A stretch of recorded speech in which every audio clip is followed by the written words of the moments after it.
들이 가서 어떻게 하면 예수를 말의 올무에 걸리게 할까 상의하고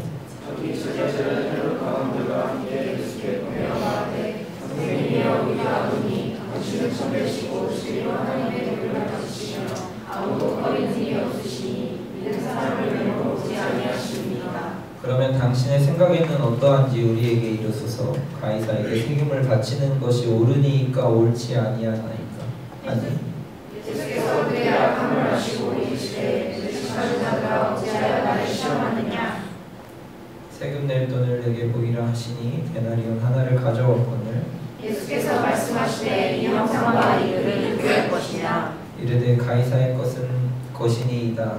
이에 이르시되 그런즉 가이사의 것은 가이사에게 하나님의 것은 하나님께 바치라 하시니 그들이 이 말씀을 듣고 놀랍게 여겨 예수를 떠나가니라. 아멘. 우리가 진짜 그리스도인으로서 사회적 현상에 어떤 모습으로 있어야 하는지에 대해서 함께 살펴보고 있습니다. 그래서 먼저는 진짜를 가려내려면 그 진짜를 가려내야 하는 주체가 진짜인지 아닌지가 너무 중요하니까 여러분이 진짜 그리스도인인지에 대해서 먼저 물어봤어요. 그렇죠? 여러분들은 진짜 그리스도인입니까? 오늘 이 시간에도 자신을 점검하고 나는 진짜 그리스도인인지에 대해서 고민하면서 함께 들어봤으면 좋겠다는 생각이 들어요. 그리고 실질적인 적용으로 첫 번째는 취미에 대해서 얘기했었어요. 그렇죠? 여러분이 가지고 있는 다양한 취미가 진짜 그리스도인으로서 반응하려면 그 취미는 단순히 목적이 되면 안 되고 그 취미가 다른 목적을 위한 과정이 되어야 한다고 얘기했었어요. 그 다른 목적은 뭐죠? 경건에 이르는 것이라고 얘기했죠. 경건에 이르는 건 영생하기 위한 것인데 우리가 가지고 있는 취미, 여러분이 하고 있는 수많은 여가 활동들이 모두 목적이 아니라 경건하고 하나님의 나라를 향하기 위한 과정이고 방법이어야 한다는 얘기를 했어요. 그게 무엇이든지 간에. 그리고 두 번째는 동성애에 대해서 지난주에 같이 얘기했죠. 동성애를 살펴볼 때 첫 번째는 집단과 개인을 구분해야 하죠. 그리고 두 번째는 그들과 관계 맺고 그들의 상황 속으로 들어가서 얘기를 할 수 있다고 했고, 세 번째는 그럼에도 불구하고 동성애라는 그 죄, 그리고 또 우리가 그런 집단 안에 있는 파워와 권력에서 철저하게 보호받는 상태에서 그리스도인으로서 대화를 시도해야 한다고 얘기했어요. 오늘은 정치에 대한 이야기를 해볼까 합니다.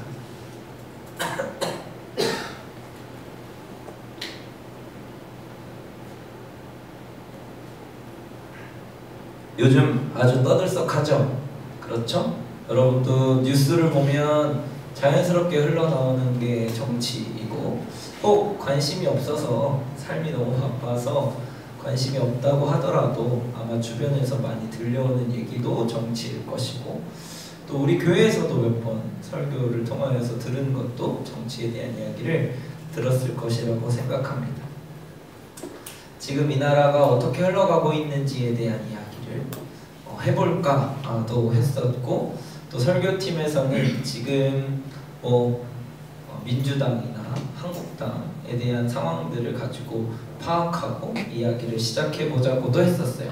그래서 설교팀에서 열심히 그 당에 대한 이야기를 준비해주고 했었는데, 하다 보니까 오늘 본문 말씀을 통해서 이야기하는 것이 더 맞겠다고 생각하고, 다른 거 얘기하다 보니까 시간이 너무 많이 갈 것 같아서 일단은 말씀을 통해서 우리가 어떻게 지금에 있는 우리나라의 현상과 그리고 정치에 대해서 그리스도인으로서 어떻게 대처해야 하는지를 이야기했으면 좋겠다라는 생각이 들고, 오늘 이 본문이 조금은 여러분에게 그것을 판단하고 또 자세를 어떻게 가져야 하는지에 대한 힌트를 줄 수 있을 거라고 생각합니다. 목사님 물을 자주 마실 것 같아서 미안해요. 이 본문 말씀이 있었던 당시에 이스라엘은 로마의 식민 지배를 받고 있었던 상황이었습니다. 그러니까 이스라엘이라는 나라는 없었어요. 그런데 로마가 취하고 있는 정치적인 모양이 그 당시에 이스라엘이라고 한다면 그 나라의 고유한 종교나 지도층을 유지해서 다스리게 한 채 통치하고 있는 상황이었습니다. 여기 오늘 본문에 나오는 바리새인이나 아니면 헤롯 당원들에 대한 이야기가 바로 그래요.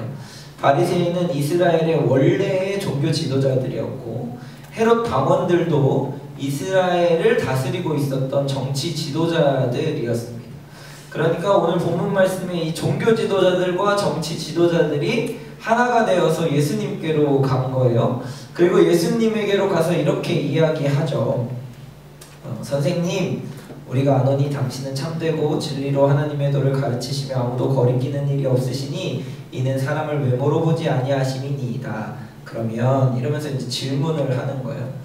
근데 여기에서 나오는 정치적인 특징이 하나 있어요. 정치가 가지고 있는 특징. 오늘 본문에 우리가 읽었던 말씀 중에 15절 말씀에 보면 이 바리새인들이 왜 예수님에게로 찾아가고 있는지에 대한 이유가 나와요. 15절 말씀에 보면 왜 나가고 있죠? 뭐의 올무에 걸리게 하려고?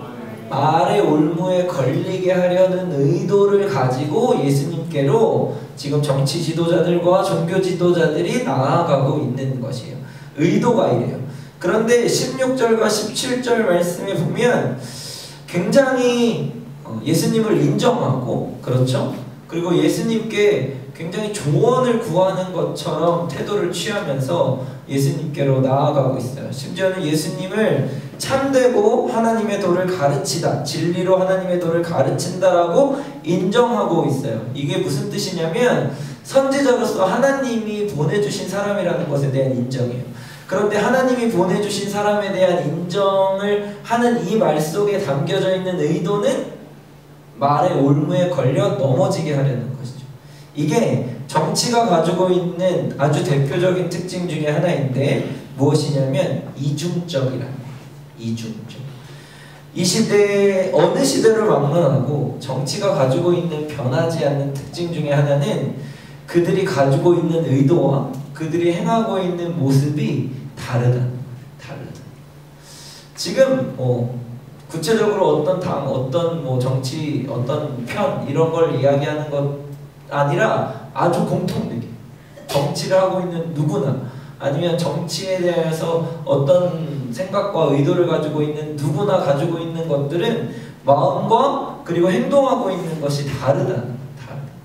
그들이 의도하고 있는 것과 그리고 그 의도를 표출하고 의도를 이루어내기 위해서 행동하고 있는 행동 모습이 구별해내기가, 분간해내기가 힘들 정도로 다르다는 거예요. 오늘 본문 말씀에서도 이런 이중적인 태도를 가지고 정치 지도자들이 그리고 종교 지도자들이 예수님께 나아가고 있어요. 눈에 보여지는 현상보다는 그들이 가지고 있는 의미는 전혀 다른 의미일 수 있다는 것이죠. 지금의 정치에서도. 그때 이런 이중적이고 심지어는 외식적이라고도 얘기한 겉모양으로만 번들어지고 그들의 의도와 내막은 전혀 다른 것을 가지고 있는 이런 상황 속에서 예수님이 그들을 대하실 때에 가지고 있었던 첫 번째 자세는 무엇이냐면 18절 말씀 한번 읽어볼까요? 18절 시작. 예수께서 그들의 악함을 하시고 이르시되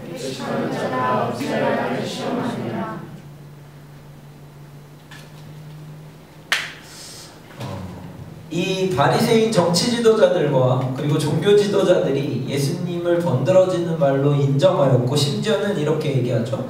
외모로 보지 아니하심이니이다. 그 중심을 아신다는 얘기예요. 그런 얘기를 했지만 정작 믿지 않았다는 거죠. 그런데 예수님은 그들의 내막과 그들의 의도와 그들이 가지고 있는 생각들을 정확하게 아신 상태에서 그 사람들과 대화를 시작하시는 것들을 볼 수가 있어요.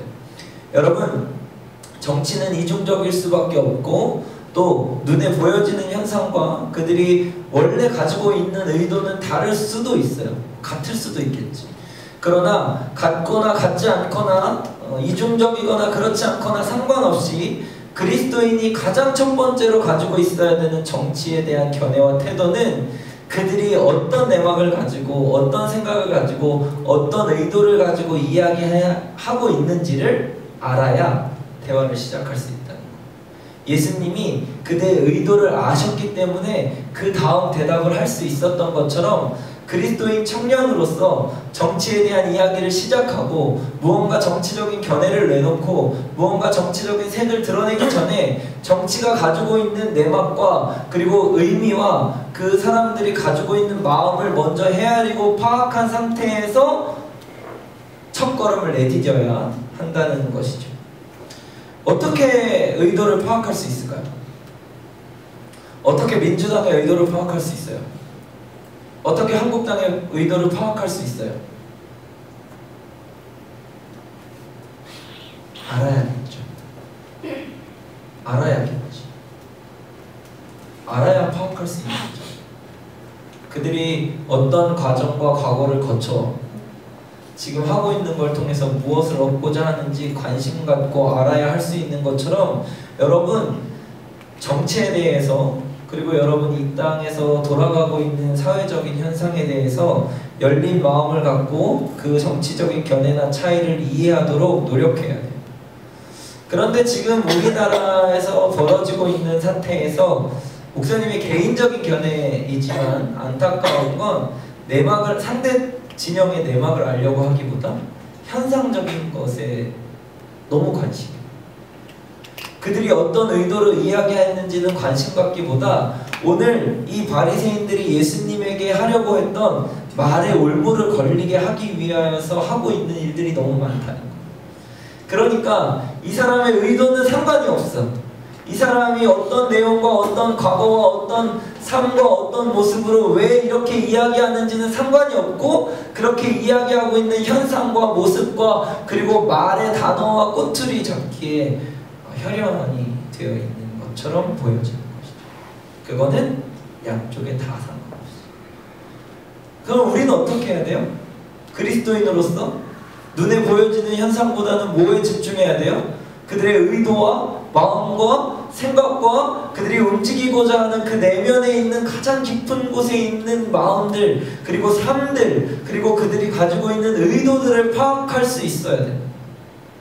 만약 그렇지 않다면 우리는 똑같은 정치적인 오류와 현상들을 반복하게 하고 있다는 것이죠. 그들의 마음을 아셨어요. 그들과 대화하기 전에 그들의 마음을 알았기 때문에 그들이 의도하고자 하는 것에 정확하게 반응할 수 있었다는 거죠. 우리가 어떤 정치를 만나고 어떤 견해를 만나고 어떤 의도를 만나기 전에 그렇게 이야기하는 현상이나 단어나 아니면 겉모습으로 판단하지 않고 그 마음의 중심을 읽을 수 있다면 올바르게 그리스도인답게 대처할 수 있을 거예요. 예수님이 마음을 아셨던 것처럼 우리들에게도 지혜를 주시고 우리들에게도 중심을 읽을 수 있는 올바른 눈과 세계관을 주셔서 여러분이 어떤 정치적 견해를 만나고 어떤 정치적 대화를 하든지 간에 참 그리스도인으로서 올바른 반응들을 할 수 있게 되기를 주님의 이름으로 축복합니다. 민주당을 만나도 한국당을 만나도 기성세대를 만나도 젊은 세대를 만나도 여러분은 그 안에 가지고 있는 의미와 의도를 파악하고 그 안에 올바르게 대처할 수 있는 이중을 넘어서 마음의 본질을 꿰뚫을 수 있는 그런 눈들이 우리 그리스도 안에 그리스도인 청년들에게 있기를 주님의 이름으로 축복합니다. 정치가 가지고 있는 첫 번째 특징이 이중적이고 내면을 감추고 외향적으로 보여지는 것에 치중하려고 한다고 한다면 두 번째 가지고 있는 특징은 무엇이냐면 오늘 17절 말씀을 한번 다시 읽어볼게요. 17절 시작. 그러면 당신의 생각에는 어떠한지 우리에게 이르소서. 가이사에게 세금을 바치는 것이 옳으니까 옳지 아니하니까. 정치가 여러분들에게 질문을 던지는 것 중에 하나는 무엇이냐면 여러분의 생각이 어떤지 묻는 거예요. 그렇죠? 여러분들 지금 뉴스를 통해서 나오고 있는 정보들 또는 뭐 여러분 주변의 부모님과 대화하든지 아니면 젊은 사람들과 대화하든지 간에 상관없이 여러분에게 이런 질문을 하는 거지. 너 생각은 어때? 너의 생각은 어때? 그리고 너의 생각이 어떠냐고 물으면서 이렇게 강요해요. 정치는 가이사에게 세금을 바치는 것이 옳으냐 옳지 않냐. 정치가 가지고 있는 특징은 이거예요. 옳으냐 옳지 않느냐의 문제를 판가름하라고 강요해요. 그러니까 민주당이 옳아 한국당이 옳아, 민주당이 옳지 않아 한국당이 옳지 않아, 이런 문제들을 가지고 양자택일의 문제로 우리를 몰아가요. 이것이 정치가 가지고 있는 특징이에요. 그런데 예수님의 대답은 그렇지 않아요. 예수님의 대답 21절 말씀을 한번 읽어볼까요? 21절 시작. 이르되 가이사의 것이니이다. 이에 이르시되 그런즉 가이사의 것은 가이사에게 하나님의 것은 하나님께 바치라 하시니. 예수님은 가이사에게 바치는 것이 옳다 옳지 않다라고 대답하셨나요? 그렇지 않죠. 가이사의 것은 가이사에게, 하나님의 것은 하나님께 바치라고 이야기했어요. 이것은 옳고 그름의 문제를 가지고 정치를 판단하는 것이 아니라 선택의 문제를 가지고 이야기하는 거예요. 선택의 문제. 우리 설교팀에서 찾아준 지적 대화를 위한 넓고 얕은 지식이라는 책에 이런 예화가 나와요. 90년대 말 한국 경제 위기 당시에 두 모녀가 카즈빚에 시달려서 동반 자살을 한 사건이 있었대요. 딸은 어린아이가 아니라 장성한 성인이었는데 카드 사용 내역을 보니까 생필품뿐만 아니라 기호품이나 사치품, 그렇죠? 꼭 필요한 것만 아니라 그 넘어서도 샀다는 거죠. 이 사건에 대해서 두 신문에 대해서 다음과 같은 제목을 붙였는데, A신문은 비정한 모정 동반 자살하다, B신문은 사회가 모녀를 벼랑으로 몰았다, 이렇게 달리 표현했다는 거죠. 같은 사건인데 두 신문이 바라보는 시각이 완전히 상반된 거예요. 어떤 신문사는 A신문사 비정한 모정 동반 자살하다 라는 것은 사실에 더 가깝게 생각하는 사람, 생활고가 있어서 이것이 그냥 자살했고 또 카드 사용 내용에 사치품이 들어있다는 것을 이제 지적하면서 개인이 잘못한 거다, 그런 상황 속에서 그렇게 선택하는 사람도 있고 아닌 사람도 있다라고 판단한 거예요. B 신문사는 이런 생활고를 발생할 수밖에 없는 카드사가 가지고 있는 사회적 구조가 먼저 잘못된 것이다.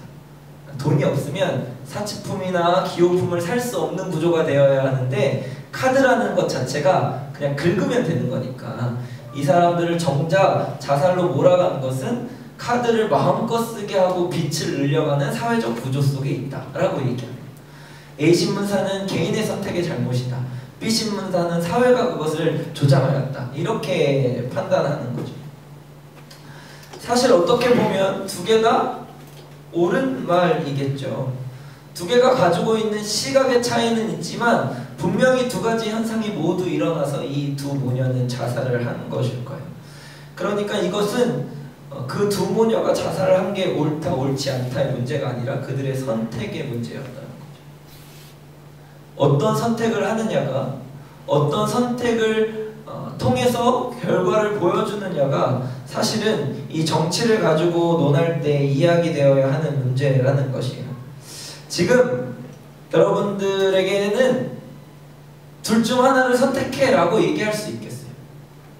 누군가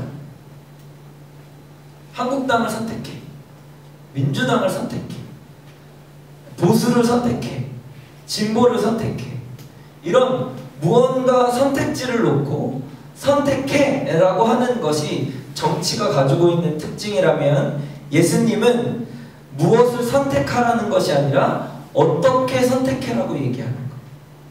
옳고 그름의 문제를 판단하라는 것은 결과를 선택해라고 하는 문제라고 한다면, 예수님께서 선택하는 과정을 묻는 것은 그 과정 중에 어떻게, 무엇을 가지고, 어떤 방식으로, 어떤 모습으로 선택하는지에 대해서 더 집중하고 있다는 것이죠. 사실 둘 다 맞는 이야기들이 많이 있어요. 그들이 가지고 있는 상황과 환경, 전쟁을 경험한 세대와 경험하지 못한 세대, 극심한 변화를 겪고 있는 세대와 그런 변화 속에서도 여전히 과거에 있는 삶의 모습들을 유지하고 있는 세대, 완전 다른 세대, 다른 형태, 다른 문화, 다른 배경, 심지어 다른 언어를 사용하고 있는 두 집단이 만나서 서로 옳다, 그르다를 판단하고 있는 거예요. 그런데 그것보다 그리스도인으로서 여러분에게 이런 정치가 가지고 있는 옳고 그름을 판단하라고 강요하는 이런 선택의 문제에서 우리는 무엇을 선택해야 옳은지 그른지를 판단하는 것이 아니라 어떻게 선택해야 옳은지 그른지를 판단하는 거예요. 어떻게? 그럼 여러분 어떻게 하면 좋은 것을 옳은 것이 아니라 어떻게 하면 그런 선택과 그런 책임들을 가질 수 있을까요? 사실 가이사의 것은 가이사에게, 하나님의 것은 하나님에게 바치라고 이야기하고, 정치는 옳고 그름의 문제가 아니라 내가 가지고 있는 상황과 배경과 환경과 그리고 무엇을 선택하는지에 대한 문제라고 이야기하는 이 예수님의 말 뒤에는 어떻게 그리스도인으로서 무엇을 기준으로 선택하고 무엇을 가지고 선택하고 어떠한 방법으로 선택해야 되는지에 대한 이야기가 나와 있어요. 34절부터 46절까지의 말씀에 보면 율법으로서 무엇을 선택하고 어떤 기준으로 선택해야 하는지가 나와 있고, 23장 말씀에 계속해서 나오는 것을 보면 외식하지 않고 진실되게 선택해야 한다는 이야기들이 나와 있어요. 여러분, 사실 정치는 삶이에요. 아까도 그 책에 대한 이야기가 나왔지만 그 책에서 이런 얘기를 하더라고요. 여러분들은 살면서 자연스럽게 정치적 성향을 가지고 살아갈 수밖에 없다. 정치는 뗄래야 뗄 수 없는 관계입니다. 그리고 그 정치를 내가 의도하든 의도하지 않던 나는 드러내면서 살아가고 있다. 여러분들도 그럴 거예요. 누가 이런 얘기를 하면 기분이 좋던지 나쁘던지, 누가 이런 얘기를 하면 그것에 옹호하든지 옹호하지 않든지, 여러분은 다 정치적인 성향을 가지고 있어요. 그렇기 때문에 정치는 삶인데, 삶에는 옳고 그름의 문제가 아니라 선택의 문제. 어떻게 선택하느냐가 더 중요한 문제예요.